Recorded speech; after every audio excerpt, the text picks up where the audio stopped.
सबसे पहला मेथड होता है लेटर राइटिंग।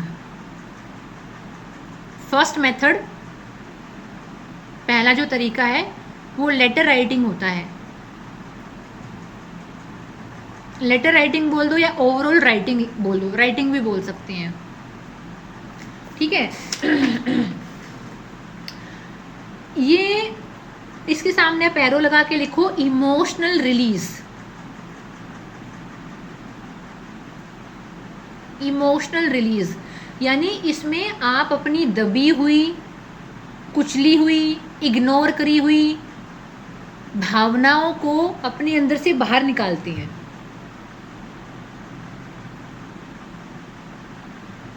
दर्द को बाहर निकालने का मौका देना। ये कैसे? मान लो किसी का ब्रेकअप हो गया और फिलहाल वो लड़की बहुत परेशान है, सामने वाले ने ब्लॉक भी कर दिया होगा, शायद ब्रेकअप हो गया तो हो ही गया होगा, ब्लॉक शॉक तो हो जाता है आजकल, बड़ा कॉमन अफेयर है। और चलो ब्लॉक नहीं भी किया है तो वो उसको रीच आउट नहीं कर सकती है, या लड़के का मान लो ब्रेकअप है तो लड़का भी रीच आउट नहीं कर सकता है, घर परिवार में नहीं बता सकता है, परिवार दोस्तों में नहीं बता सकता है किसी भी रीज़न की वजह से, लेकिन मन में बहुत दर्द है। तो वो अपने दर्द को ना अपने शब्दों के माध्यम से अपने पेज पे उतार सकता है कि मैंने इतना प्यार किया, मैंने उसके लिए ये काम किया, उसने मेरे को ये बोला, मुझे इतना दर्द हुआ, जो आप शायद किसी बहुत बेस्ट फ्रेंड से बोलते, वो बात अपने अपने पेज पे लिखी। इसके क्या फ़ायदे हैं? एक तो आपका बोझ कागज़ के ऊपर आ गया, ऊपर ये आपकी प्राइवेट चीज़ है, कोई जज नहीं करेगा। मान लो आप किसी दोस्त के सामने रो लिए 2 महीना 3 महीना, उसके बाद मान लो आप ठीक भी हो गए, लाइफ में बहुत ग्रो भी कर गए, लेकिन वो दोस्त तो ये बोलेगा क्या है तू, कुछ नहीं है, मेरे सामने रोया करता था, तू हट बे। वो आपकी पूरी ज़िंदगी वैल्यू नहीं करेगा। तो जब आप कागज़ पर लिखते हो तो आपकी प्रिवेसी मेंटेन रहती है और आप जो चाहे लिख सकते हो। कुछ लोग गालियाँ भी लिखते हैं, मान लो किसी के अंदर बहुत शिकायत है और उसको सच में गाली देने का मन है, मैंने भी दी है, किसी और का नाम तो क्यों बदनाम करूं। मेरी लाइफ में भी एक ऐसा फेज था जब मैं किसी को बहुत भर भर के गाली देना चाहती थी, फ़ोन करके देती तो इश्यू बड़ा हो जाता, क्योंकि वो भी तो फिर मेरे को देता ही। मैंने भी लिखा है मैम गाली। हाँ, और मेरे लिए तो अवेलेबल भी नहीं था, मैं ब्लॉक थी तो मैं फ़ोन करके गाली भी नहीं दे सकती थी, ठीक है। तो इसमें क्या रहता है ना, आपकी इज्जत बनी रहती है, तो आप और आपके मन की भड़ास निकल जाती है। तो आपको जो लिखना है लिखो, देखो उसे और फिर उसे जला दो। आपका जो सबकॉन्शियस माइंड है ना वो रिलैक्स फील करता है। हमारे हिंदू धर्म में जब किसी की डेथ हो जाती है, किसी की मृत्यु हो जाती है, तो जब तक उसका अंतिम संस्कार नहीं होता ना, घर में बड़ा रोने का माहौल, बहुत ही लो फीलिंग, बहुत ही कियोस रहता है। लेकिन जैसे ही अंतिम संस्कार होता है, अग्नि दे दी जाती है, लोगों में शांति आ जाती है, क्योंकि उनका सबकॉन्शियस माइंड है ना इस बात को स्वीकार कर लेता है कि कोई अध्याय था, कोई चैप्टर था जो खत्म हो गया, ठीक है। अच्छा विशाल जी, खुद को ही गाली देने का मन कर, हाँ दे सकते हैं, खुद को गाली भी दे सकते हैं। जब आप अपने अंदर वाले इंसान को जगाना चाहते हो कि क्यों परेशान होकर रखा है, क्यों बर्डन लेके रखा है, वो तरीके होते हैं, मैं बताऊंगी। वो सेल्फ टॉक में आता है, खुद को गाली देना सेल्फ टॉक में आता है, वो हम आएंगे आगे आएंगे। तो मैम हाँ बोलिए मैम इमोशनल पेन जो हमको होता है वो सब इसमें लिखना है क्या मैम? हाँ लिख सकते हैं इसमें, जो पेन हमको फील हो रहा है। अब मान लो कोई है, किसी ने कोई कमेंट पास कर दिया, किसी ने हमें जज कर दिया, अब वो बात हम घर के लोगों को बताएं तो वो हमको सीरियसली नहीं ले रहे, और हम उस बात को अपने अंदर से निकालना चाहते हैं।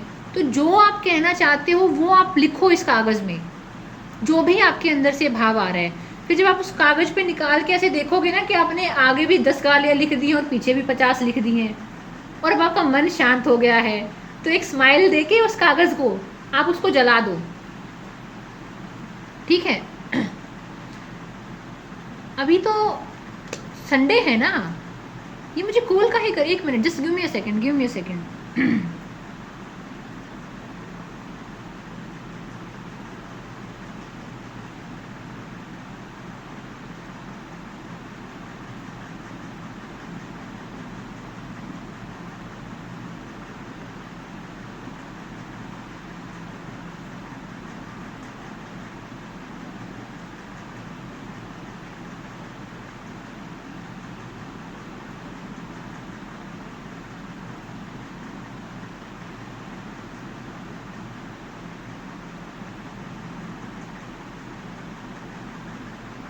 एक्चुअली इंडिया के टाइम और कनाडा के टाइम में पता नहीं उनका संडे है और हमारा नहीं, हमारा तो संडे है, उनका मंडे चल रहा है, पता नहीं क्या है।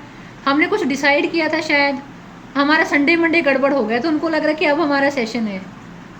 सॉरी। मैम 12.5 घंटे पीछे है ना कनाडा, तो उसकी वजह से लिखा होगा।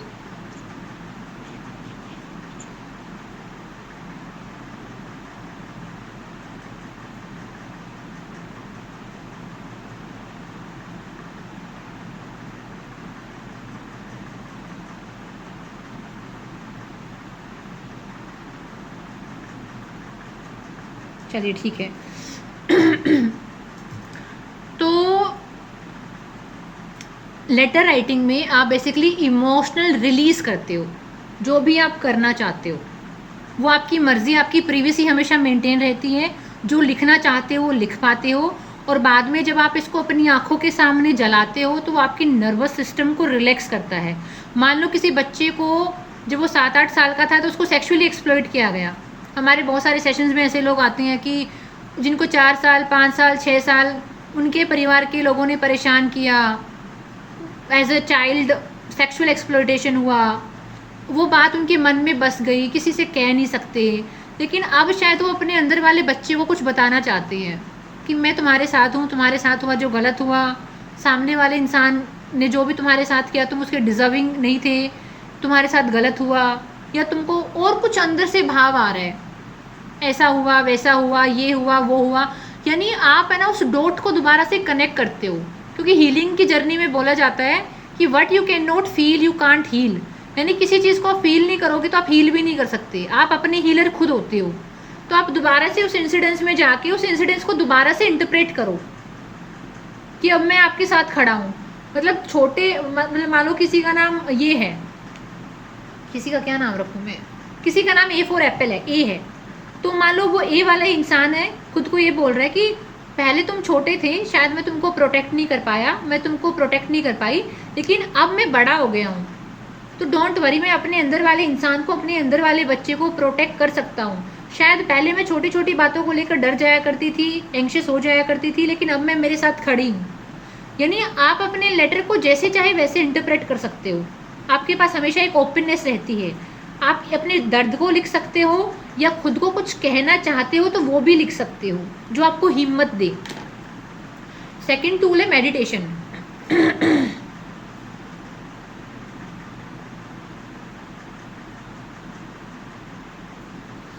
पता है मेडिटेशन में क्या करते हैं हम मेडिटेशन में सिर्फ ऑब्जर्व करते हैं।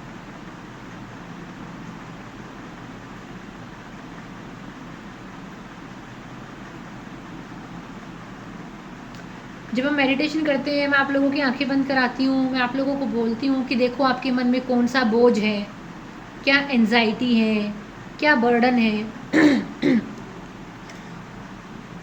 तो हम अपने आप को देख पाते हैं, अपने आप को ऑब्जर्व कर पाते हैं कि हमारे मन में क्या चल रहा है। आप अपने इमोशन से एक डिस्टेंस बना पाते हो। मान लो कोई मेडिटेशन में बैठा और उसको फील हो रहा है कि उसको ना बहुत गुस्सा आ रहा है किसी इंसान के बिहेवियर की वजह से, लेकिन वो ना अब उस चीज़ को ना थोड़ी सी डिस्टेंस पे देख रहा है, उस इमोशन को अपने ऊपर हावी नहीं होने दे रहा। यानी वो बता रहा है, मान लो किसी को डर लगता है बहुत ज़्यादा, उसको पता है कि किसी इंसान की बात, किसी इंसान का कमेंट, किसी इंसान का जजमेंट उसको डर दे रहा है, लेकिन वो डर को अपने अंदर फील नहीं करेगा, वो दूर से सिर्फ उस चीज़ को देखेगा, नोटिस करेगा कि अच्छा ये चीज़ मुझे डर दे रही है, लेकिन आप उस चीज़ को एब्जॉर्ब नहीं कर रहे, आप उस चीज़ के आधार पर एक्शन नहीं ले रहे, आप सिर्फ उस चीज़ को देख रहे हो।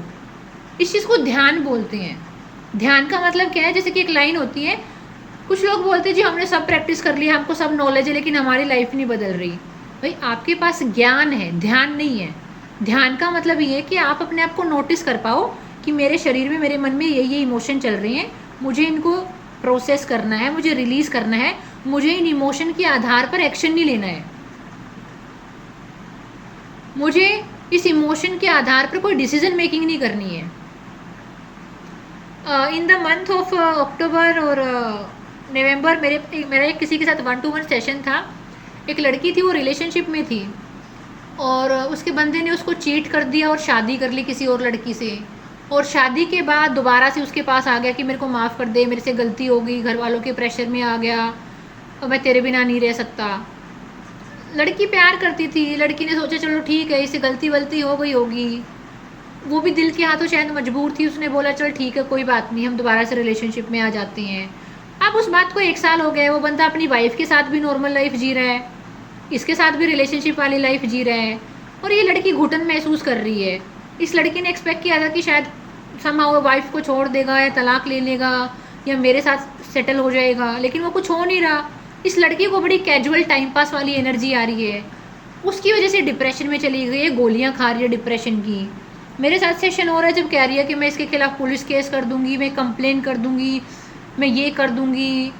मैंने बोला बहन तू शांत हो जा, अपनी ना इन इमोशन के आधार पर डिसीजन मेकिंग मत कर, क्योंकि अगर तूने इन इमोशन को आधार बनाया डिसीजन मेकिंग का, कल को तो सामने वाले की वाइफ भी तुम्हारे ऊपर आरोप लगा सकती है कि तुम तो कोई काम करती हो ऐसा, तुम लोगों को फंसाती हो, लड़कों को फंसाती हो, पैसे निकलवाती हो, धमकी देती हो। सामने वाली पार्टी कोई भी झूठा आरोप लगा देगी, तुम्हारा पूरा करियर, तुम्हारी पूरी पर्सनल लाइफ खराब हो जाएगी। तो तुम इमोशनली चार्ज होकर डिसीजन मत लो। तो कहने का मतलब क्या है, जब मेडिटेशन में जाते हैं ना तो हम देख पाते हैं कि अच्छा मैं अपनी आंतरिक कमज़ोरी की वजह से किसी इंसान का सहारा लेने की कोशिश कर रही हूँ। शायद मुझे अपने आप में बहुत अकेलापन फील हो रहा है, मुझे अपने आप में बहुत नेगेटिविटी फील हो रही है, तो मैं रिलेशनशिप में इसलिए नहीं जा रही हूँ कि मुझे सामने वाले से प्यार है, मुझे मेरे बोर्डम से मुक्ति मिल जाती है। मतलब आप है ना खुद को ईमानदारी से देखना शुरू कर देते हो जब आप मेडिटेशन करते हो, और वही ट्रू पर्पस होता है, अपने इमोशन से एक डिस्टेंस बनाकर खुद को देखना चालू करना। क्योंकि जब आप अपने इमोशन को थोड़ा सा साइड करके शांति से बैठोगे तो आपकी डिसीजन मेकिंग आसान होगी। आप खुद को जब ये बोलोगे ना कि मैं मेरे इमोशन नहीं हूँ, इमोशन मेरा हिस्सा है, लेकिन मैं अपने आप में एक इमोशन नहीं हूँ, मैं अपने आप में एक चेतना हूँ, मैं अपने आप में एक कॉन्शियसनेस हूँ, मैं अपने आप में एक आत्मा हूँ जो भावनाओं को महसूस करती है, लेकिन मैं अपने आप में भावना नहीं हूँ, मैं अपने आप में फीलिंग इमोशन नहीं हूँ। So you are keeping yourself at a distance from your own emotions. तो फिर आप चार्ज अप नहीं रहते। अगला है सेल्फ टॉक।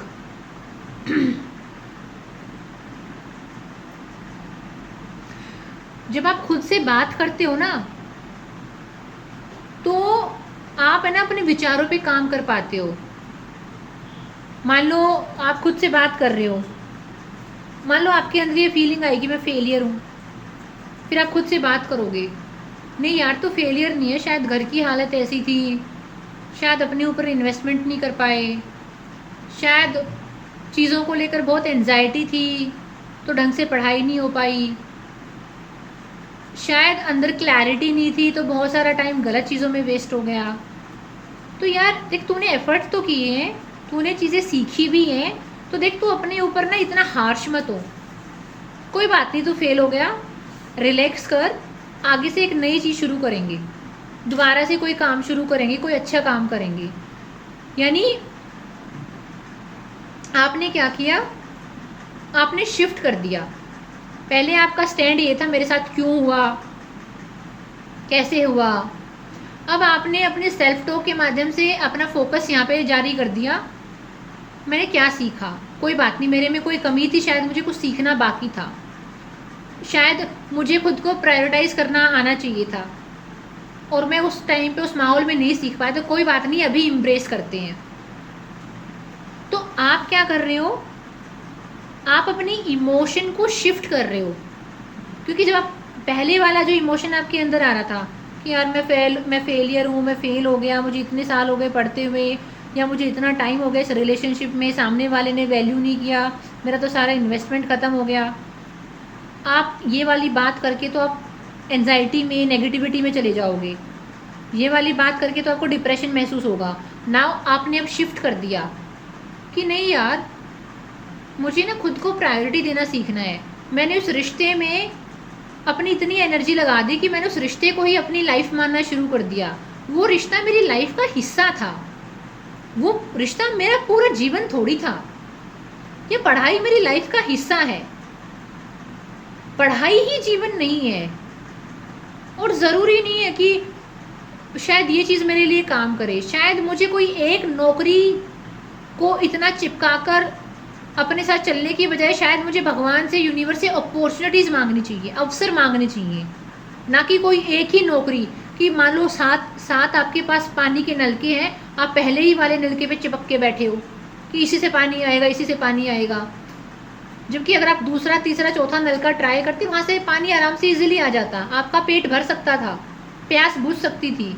लेकिन कई बार हम अपने ईगो की वजह से या लिमिटिंग बिलीफ की वजह से, लिमिटेड नॉलेज की वजह से किसी एक ही चीज़ के पीछे पड़ जाते हैं। और ऐसा ही होता है रिलेशनशिप में। मान लो कि आप किसी रिलेशनशिप में गए, आपको किसी से प्यार हो गया, तो ये विचार बड़ा सताता है उसको, आगे मुझे इसके जैसा कोई नहीं मिला तो, मुझे किसी के साथ कनेक्शन फील नहीं हुआ तो, मैं अकेली रह गई तो। लिमिटिंग बिलीफ है। इस इंसान की लाइफ में आने से पहले भी आपकी लाइफ नॉर्मल चल रही थी, आप इजी थे, आप रिलैक्स थे। और ये इकलौता इंसान नहीं है, और भी बहुत लोग हैं जिनके साथ आपकी अच्छी बन सकती है, जो आपकी और अच्छी कदर भी कर सकते हैं। लेकिन क्योंकि आपने अपने आप को बहुत लिमिट कर दिया उसी बिलीफ से कि आगे कोई नहीं मिलेगा, आगे कोई नहीं मिलेगा, कोई नहीं मिलेगा। भैया आपने जनगणना करी है, पॉपुलेशन सेंसस किया है आपने, हर लोगों के घर जा जाके देखा है कि किसके लोंडे कैसे हैं और किसकी लड़की कैसी है। तो कहाँ ही लिमिटिंग बिलीफ लेके बैठे हो कि दुनिया के सारे लड़के ही खराब होंगे और दुनिया की सारी ही लड़कियां खराब होंगी, बस यही इकलौती लड़की थी जो तुमसे प्यार करती थी। This is a limiting belief. दुनिया में अच्छे लोग हैं, प्यार करने लायक लोग हैं, आपकी वो वैल्यू कर लेंगे, आप उनकी कर लोगे। तो आप जब सेल्फ टॉक करते हो तो आप अपने इमोशन को शिफ्ट करते हो। और सबसे लास्ट में है क्वेश्चन आंसर।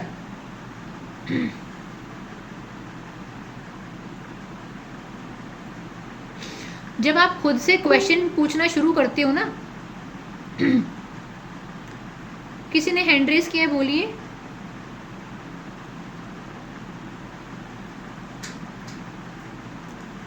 शायद गलती से हो गया हो, कोई बात नहीं। सबसे लास्ट में है क्वेश्चन आंसर।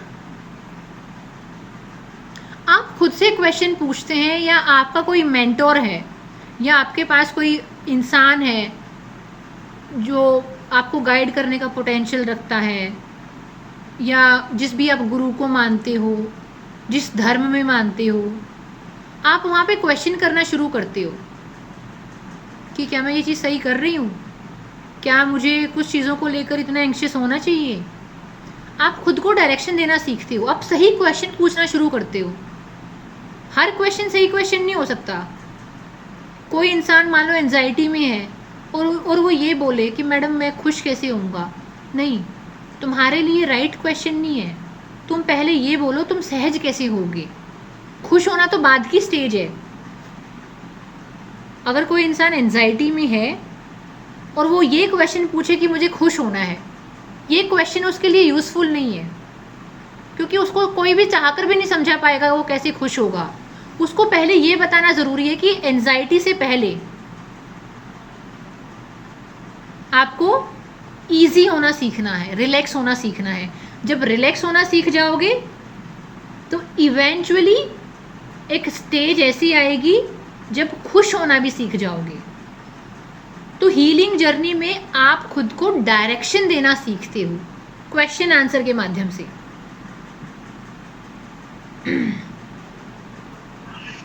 मैम जो क्वेरीज हैं वो लास्ट में कर सकते हैं? हाँ, आपका ही टाइम है, पूछिए अब आप।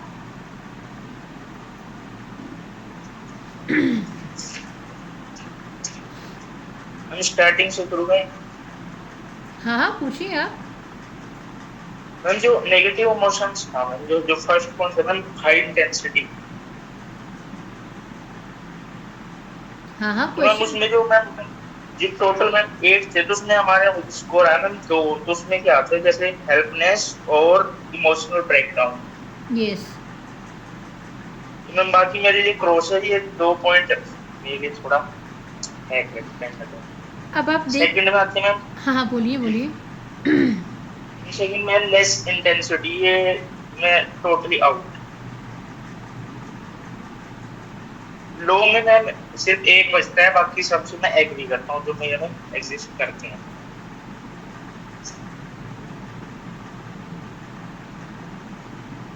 वेरी लो में बस दो आता है, एक तो इंडिफरेंस और एक अनइजीनेस। ओके।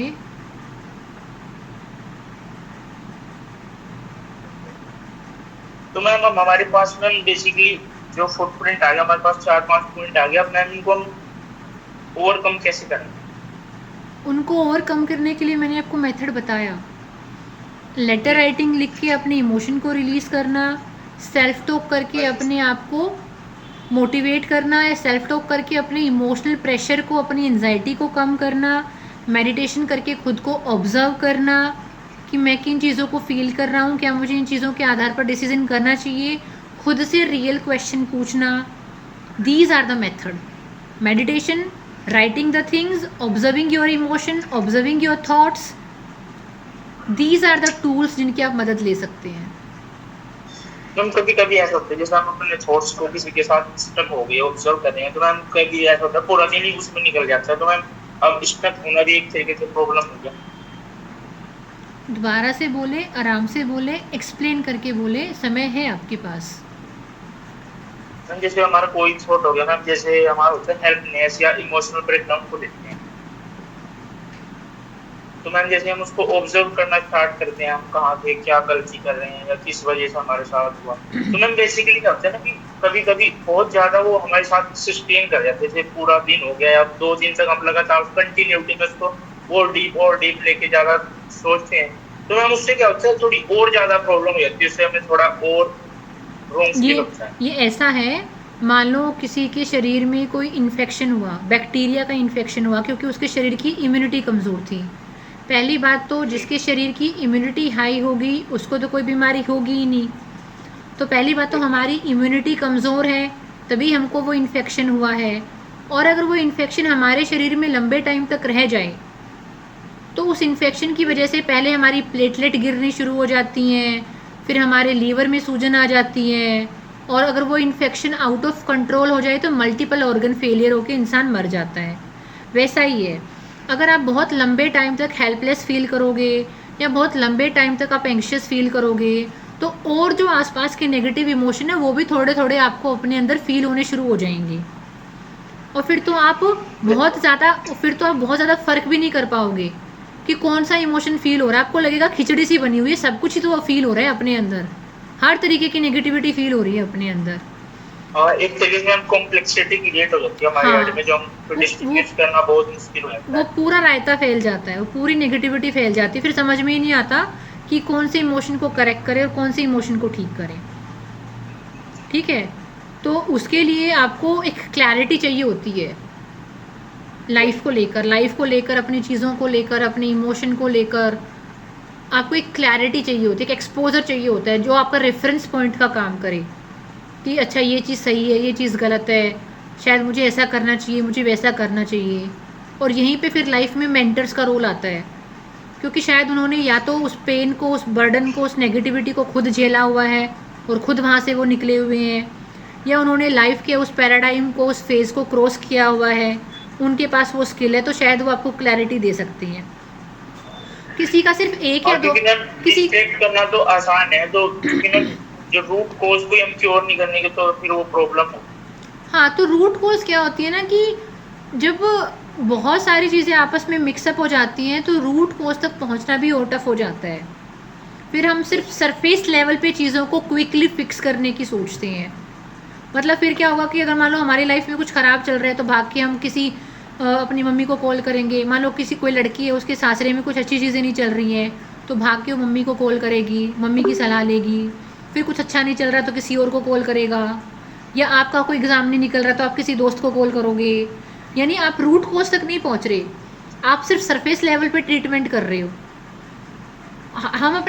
हमारे जो फ्रेंड होते हैं ना वो हमको क्वेश्चनिंग इफेक्ट देते हैं, यानी जब हमारे ऊपर बर्डन आता है और तकिया लगा हुआ हो तो वो बर्डन कम चुभता है। तो हमारे दोस्त या हमारा परिवार हमारे लिए को तकिए जैसा काम करता है जब लाइफ का बर्डन आता है तो। लेकिन उस बर्डन को जड़ से ख़त्म करने के लिए आपको बहुत एनर्जी, एफर्ट, टाइम और इन्वेस्टमेंट लगता है। आपने जिन भी लोगों को देखा होगा जो अपने करियर में बहुत अच्छा कर रहे हैं, जो बहुत अच्छी रैंक सिक्योर कर रहे हैं, बहुत अच्छा बिजनेस कर रहे हैं, किसी न किसी इंडस्ट्री में टॉप लेवल पे पहुंचे हुए हैं, आप देखोगे वो उनके पास पास्ट का बर्डन नहीं है, उनके पास ये गिल्ट नहीं है, उनके पास कुछ ना कुछ है गाइडेंस के लिए, रेफरेंस के लिए।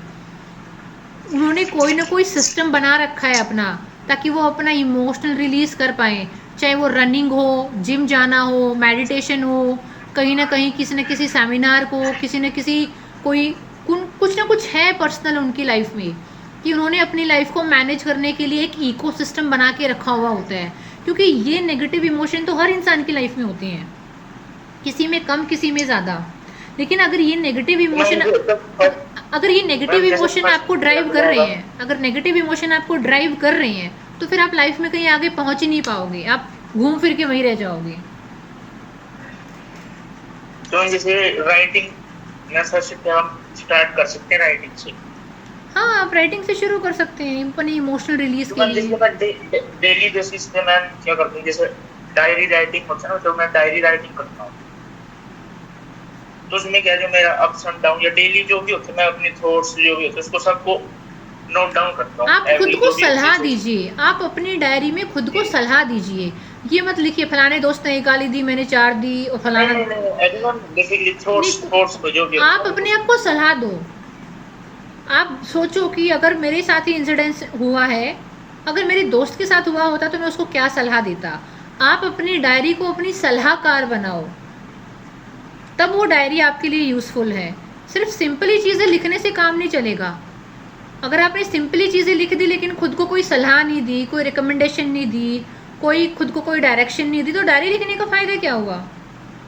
आप इमोशनल रिलीव्ड तभी तो महसूस करोगे, तब आपको अपनी समस्याओं का कोई समाधान मिले। तो इसी में स्पिरिचुअलिटी में कॉन्सेप्ट आता है कि आपका एक हायर सेल्फ है जो ज़्यादा मिच्योर है, ज़्यादा रिलैक्स है, जो ज़्यादा कंफर्टेबल है, जिसको दुनियादारी की ज़्यादा समझ है, वो अपने एक यंगर सेल्फ को सलाह दे रहा है। This is a concept of spirituality. ये काफ़ी डीप में लेयर में जाके इसको समझने की ज़रूरत है, अलग से इसके लिए 1 घंटा 2 घंटे का टाइम चाहिए। लेकिन मेन बात ये है कि आपकी डायरी आपके लिए सलाहकार होनी चाहिए, कि आप अपनी डायरी क्या मैम किस तरह का सलाहकार देना है। जैसे मैं तुम्हारे साथ हूँ, इस तरह का सपोर्ट सिस्टम। निशा जी, कोई पड़ोसी आपको जज करे, क्या फ़र्क पड़ता है। पड़ोसी आपको पॉकेट मनी थोड़ी दे रहा है, आपको अपनी छोरी का ब्याह थोड़ी करना है उनके साथ, कोई रिश्तेदारी थोड़ी जोड़नी है। आप उसकी उपयोगिता देखोगे कि मैं किसी इंसान से क्यों डरूं या किसी के जजमेंट से क्यों डरूं जब उसका मेरे जीवन में कोई योगदान ही नहीं है। तो आप अपने आप को एक क्लैरिटी दे रहे हो कि मैं उस इंसान को तो कंसिडर करती हुई अच्छी लगूंगी जो मेरे जीवन में कोई योगदान दे रहा है, इस इंसान को क्यों मैं कंसिडर कर रही हूँ। अब भारत में 140 करोड़ की प्लस की जनसंख्या है, कौन मेरे बारे में क्या सोचते हैं इससे मुझे क्यों फ़र्क पड़ना चाहिए। हाँ, मुझे फ़र्क पड़ना चाहिए इन चीज़ों से कि मेरे पेरेंट्स क्या सोच रहे हैं, क्योंकि उन्होंने इमोशनल, फाइनेंशियल, फिजिकल कंट्रीब्यूट किया है मेरे जीवन में। तो एक पॉइंट तक उनकी चीज़ें मुझे इम्पेक्ट करनी चाहिए, सिर्फ एक पॉइंट तक। ऐसा नहीं है उन्हीं की चीज़ें मेरी जीवन चला रही हैं। अगर उन्हीं की चीज़ें मेरा जीवन चलाएंगी तो मेरा जीवन का जीने का फ़ायदा क्या। मेरा भी तो कोई अस्तित्व है। तो इवन मेरे ख़ानदान की, मेरे परिवार की चीज़ें मुझे कुछ हद तक इन्फ्लुएंस करे तो ठीक है, लेकिन कोई भी ऐरा गैरा नत्थु खेरा मेरे बारे में कुछ कह जाएगा तो क्या मैं उसको कंसिडर करने लग जाऊंगी। Now this should be the thing जो आपको खुद को बोलना चाहिए जब आपको लग रहा है कि कोई आसपास के फालतू के लोग जज कर रहे हैं और आपको फियर आ रहा है अंदर से। ये आपकी सलाहकार डायरी है। मैम और एक क्वेश्चन पूछना था कि जब मेडिटेशन करने में जब बैठती हूँ ना मैम, तो मतलब जैसे बोलते हैं कि मतलब ये फील करो, वो फील करो, अपने आप को वहाँ देखो, यहाँ देखो, मुझे कुछ दिखाई नहीं देता है मैम। मुझे कुछ उस समय फील भी नहीं होता है, मुझे नींद आ जाता है या मैं मतलब ऐसा हो जाता है मैम। हर किसी तो के ऐसा लिए मेडिटेशन, हर किसी के लिए मेडिटेशन काम नहीं करता, हर किसी के लिए लेटर राइटिंग काम नहीं करती, हर किसी के लिए सेल्फ टॉक काम नहीं करती। वो तो लोगों को फाइंड आउट करना पड़ता है कि उनके लिए कौन सी चीज़ काम करती है। जैसे कि हर इंसान इंजीनियर नहीं बन सकता, हर इंसान एक्टर नहीं बन सकता। वो तो एक्सप्लोर करता है कि यार मुझे इवनिंग वॉक ज़्यादा पसंद आती है कि मॉर्निंग वाली पसंद आती है। तो ज़रूरी नहीं कि हर चीज़ आपके लिए काम करे। हो सकता है कि आपकी तासीर ऐसी है कि मेडिटेशन आपके लिए काम नहीं कर रहा, लेकिन सेल्फ टॉक आपके लिए काम कर रही है, या आपके लिए लेटर राइटिंग काम कर रहा है, या शायद आपके लिए सिर्फ सेशन अटेंड करना काम कर रहा है जैसे आप यूजुअली कर रहे हो। वो डिपेंड करता है, हर चीज़ आपके लिए काम नहीं करेगी, तो फिर अपने आप को बांधो मत, ना परेशान हो कि हाय मेरे लिए ये काम क्यों नहीं कर रहा है। जी मैम। ओके मैम लास्ट का जो बोला था ma'am question answer, self talk के बाद जो बोला था क्वेश्चन आंसर, वो मतलब क्वेश्चन आंसर किस तरह का होना चाहिए मैम? ऐसा जैसे मैंने अभी किया आपको कि मुझे क्यों परेशान हो रहा है, कोई मुझे कुछ कह के चला गया तो वो कर क्या रहा है मेरे लिए लाइफ में। अगर किसी रिश्तेदार ने कोई कमेंट पास कर भी दिया, अगर किसी रिश्तेदार ने, किसी अड़ोसी पड़ोसी ने कुछ बोल भी दिया, मैं उसको इतनी तवज्जो क्यों दूँ।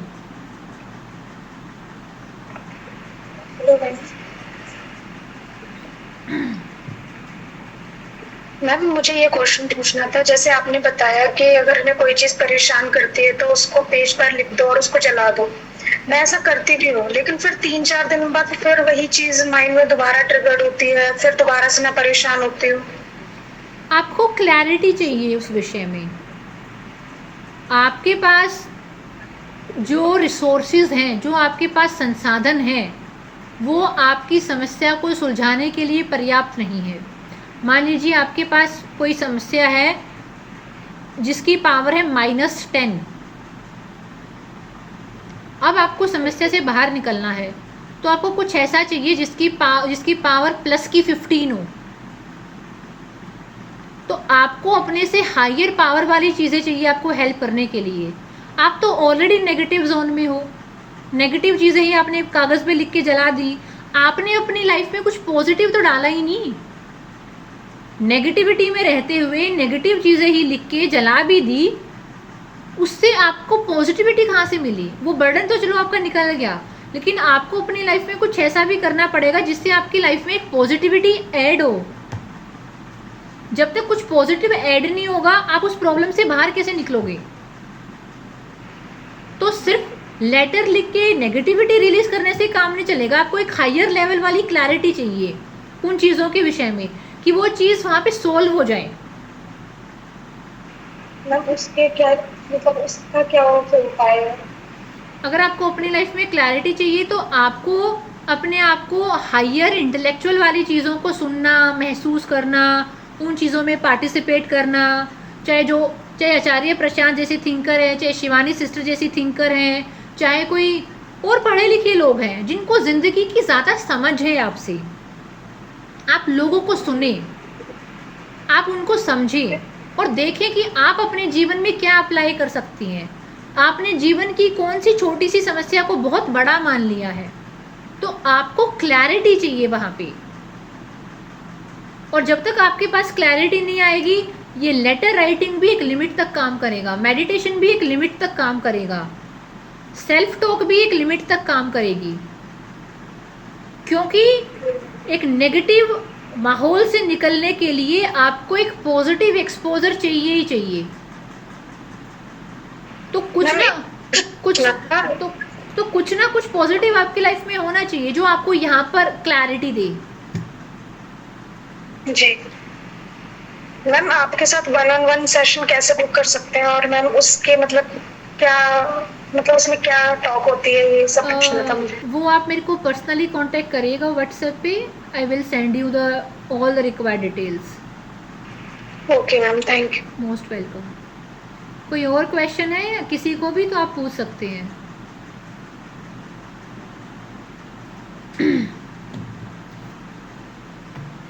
पूछ लो भाई, कोई जज नहीं करेगा, सब एक थाली के चट्टे बट्टे हैं।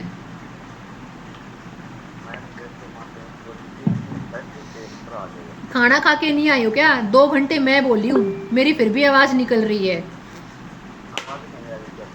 तो नहीं आ रही है आपकी आवाज़? जी सुजाता जी। हेलो। हाँ जी बोलिए। जैसे पॉजिटिव की हम फर्स्ट स्टेज पर है। हाँ जी। तो हाई टॉप पर जाने के लिए जैसे लिखना, मेडिटेशन करना, ये इसी में ही हो जाएगा सब करते करते? हाँ, अगर आप पॉजिटिविटी की फर्स्ट स्टेज पे हो, अब आपको और नेक्स्ट वाली स्टेज पे जाना है, तो जो आप एक्टिविटीज़ कर रहे हैं आप उनको करो, या उनसे और हाई पावरफुल एक्टिविटीज़ कुछ आपको लग रही हैं, कोई बढ़िया किताब पढ़ना हो, कोई बढ़िया सेशन सुनना हो, कोई बढ़िया पॉडकास्ट देखना हो, नरेंद्र मोदी को सुनो, अच्छी अच्छी बातें वो भी बताती हैं वोट मांगने के अलावा। ठीक है मैम, आपका सेशन है ना, तो उसी में ही होता है सब। वो देखो बताऊँ, मैं अपना प्रचार प्रसार करने नहीं आई है, मैंने पहले दिन कसम खाई थी कि मेरे काम में इतना दम होना चाहिए, लोग अपनी मर्जी से आए, मैं कोर्स सेल करने वाली लड़की नहीं बनूंगी कि मेरा कोर्स लो भाई, वो मुझे बनना ही नहीं है। हम बता रहे हैं ना, तो आप तो नहीं कह रहे हो, आप बता। ठीक है, लेकिन फिर भी हर किसी के लिए संभव नहीं होगा, हर किसी के लिए संभव नहीं होगा, तो भी मैं बोल रही हूँ कि आपके पास बहुत बढ़िया बढ़िया लोग हैं जो आपको लाइफ में एक क्लैरिटी, एक सुलझापन दे सकते हैं। आप उनको सुनो।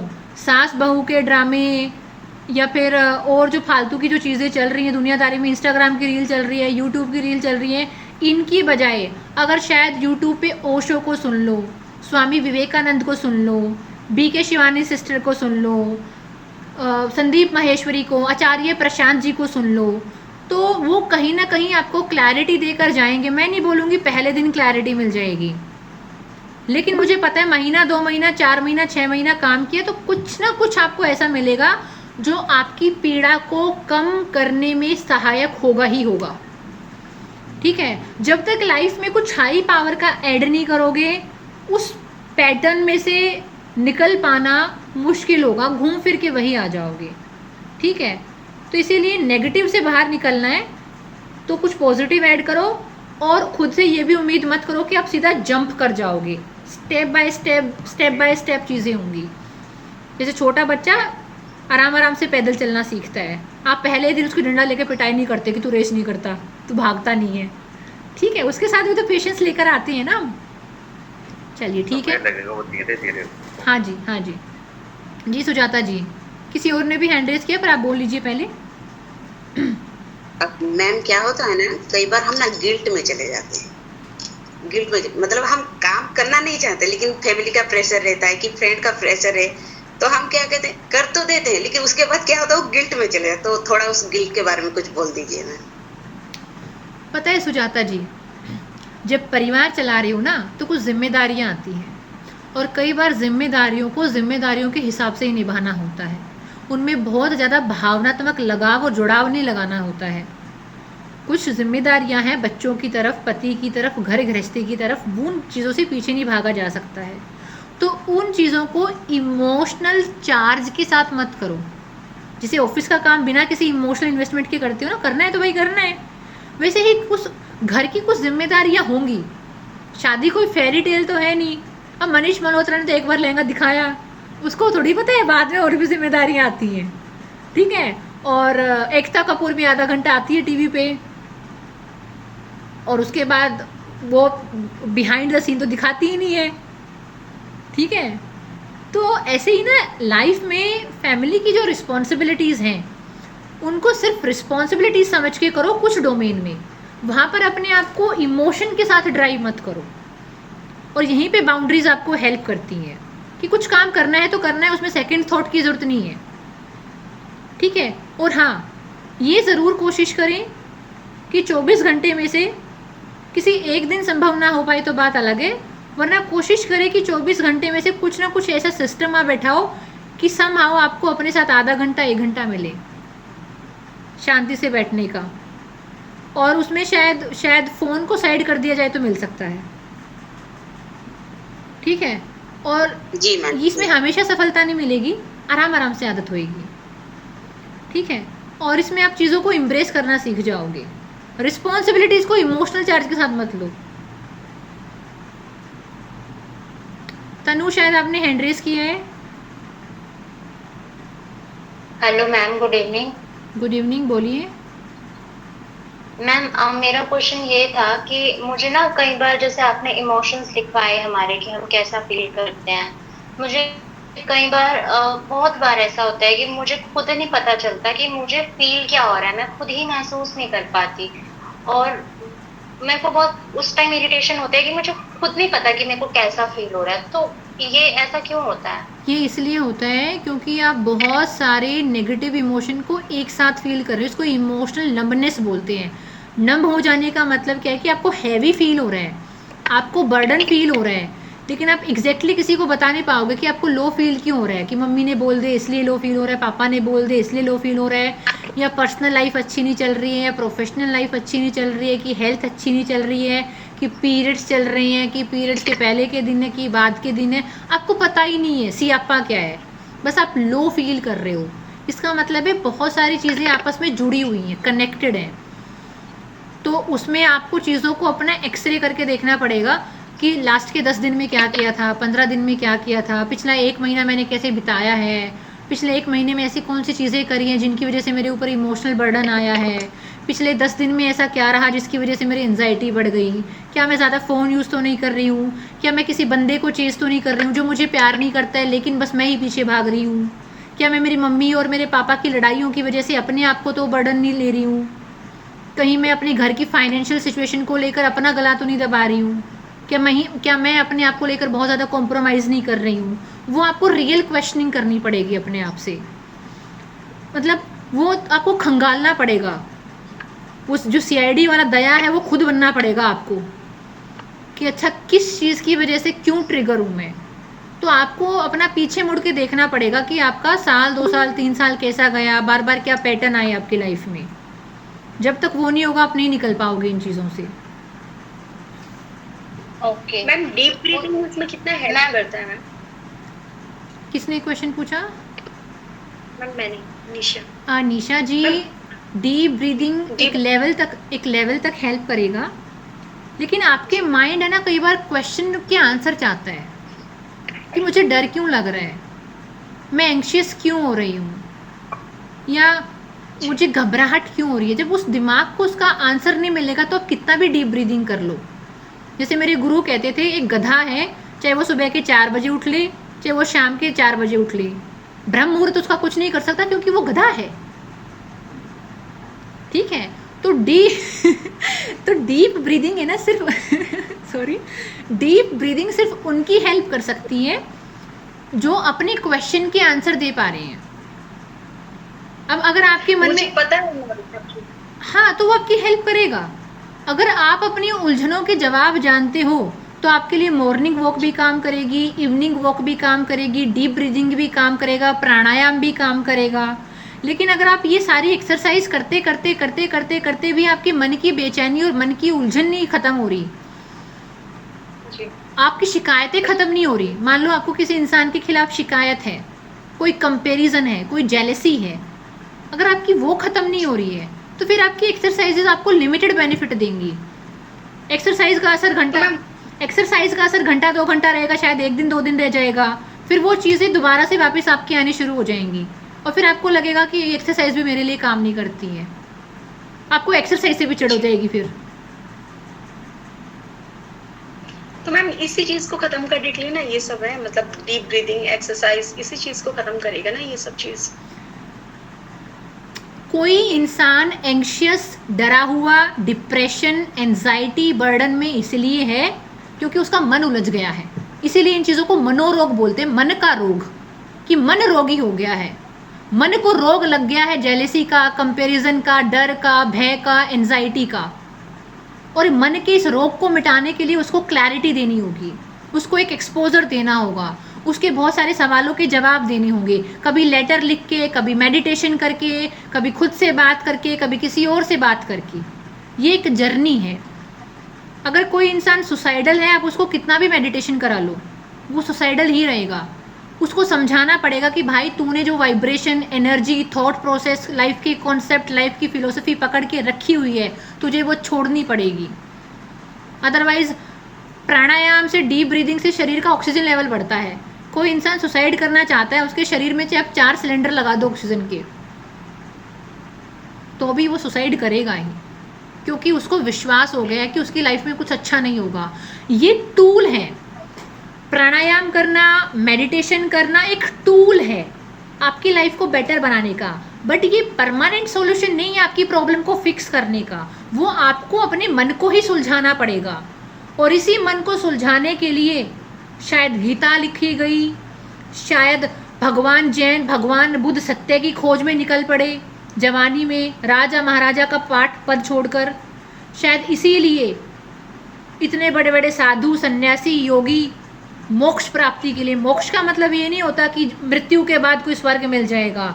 मोक्ष का मतलब है अपने ही बंधनों से आज़ाद होना, अपनी लिमिटिंग बिलीफ से, अपने काम, क्रोध, लोभ, मोह से। आप चीज़ों को भोगे। हम फ़ोन को भोगने के लिए बने हैं, लेकिन विडंबना ये है फ़ोन हमारा मास्टर बन गया है। अब हमको इसका एडिक्शन हो गया है। अदरवाइज मैं इसकी ओनर हूँ, मैंने पैसे दे के खरीदा इसको, इसकी क्या औकात है, लेकिन नहीं, एडिक्शन हो गया।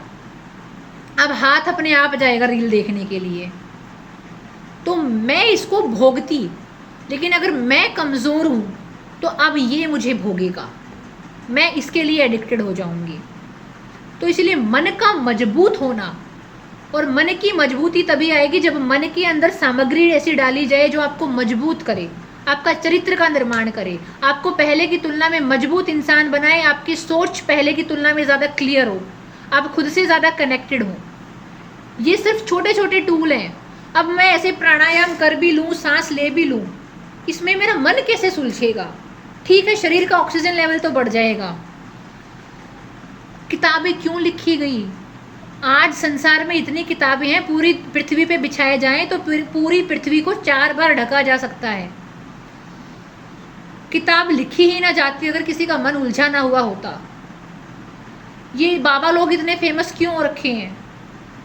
बीके शिवानी सिस्टर के 75 या 85 लाख सब्सक्राइबर्स हैं। वो शायद लोगों के उन उलझे हुए मनों को जवाब देती हैं जो अपनी ज़िंदगी से परेशान हैं, जो रिश्तों को ठीक करना चाहते हैं दूसरों के साथ और अपने साथ। संदीप माहेश्वरी के करोड़ों में फॉलोवर हैं। क्यों?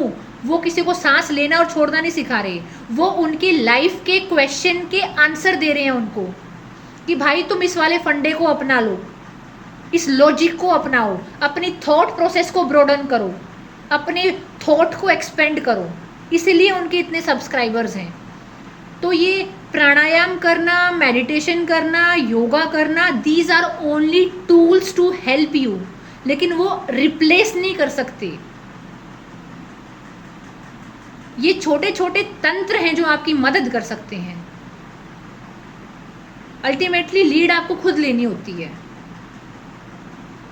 मुंह मत लटकाओ आप, ठीक है?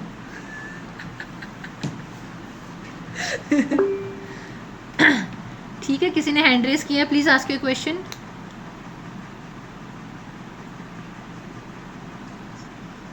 मैम जैसे हम राइटिंग से स्टार्ट करते हैं ना,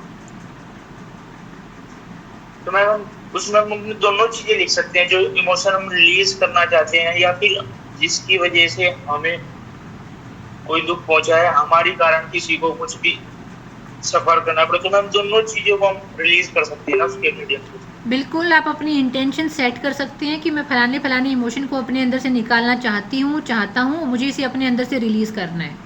तो आप उस इंटेंशन को सेट करके आप अपनी नकारात्मक भावनाओं को, कोई गिल्ट है, कोई बर्डन है, आपने किसी को दुख पहुँचाया या आपको मिला, आप उसको लिख के रिलीज़ कर सकते हैं।